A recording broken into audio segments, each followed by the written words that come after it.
இங்கே தமிழ்நாட்டில் வந்து ஸ்டாலின் ஜெயிச்சிருக்காரு. அது ஓகே. ஆனால் வந்து சென்ட்ரலில் இப்போ வந்து மோடி தான் ஜெயிச்சிருக்காரு. சரியா? பிஜேபி தான் ஜெயிச்சிருக்கு.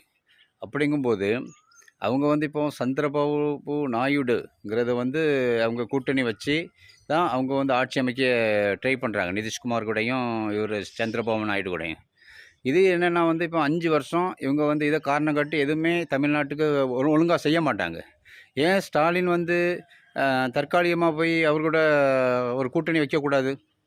ஏன்னா வந்து மோடியோட கூட்டணி வச்சா தமிழ்நாட்டுக்கும் ஓரளவு சிறப்பாக இது பண்ணுவார். ஏன்னா அவருக்கு இப்போ வந்து தொங்கு பார்லிமெண்ட் மாதிரி தானே இருக்குது. அவருக்கு ஆள் தேவைப்படுதில்ல. அப்போ நான் உங்களுக்கு வந்து ஆதரவு தரேன்னு போய் பேச வேண்டியது தானே. தமிழ்நாட்டுக்கு ஒரு 5 வருஷம் நல்லா செய்யலாம் இல்லையா? இப்படி வந்து எதுக்குமே வந்து கொஞ்சம் இப்போ ஜெயிச்சிட்டாரு. இங்கே தமிழ்நாடு ஃபுல்லாக ஜெயிச்சிட்டாருன்னா மோடிக்கு ஆதரவு தரேன்னு சொல்லி நல்லதை பண்ண வைங்க.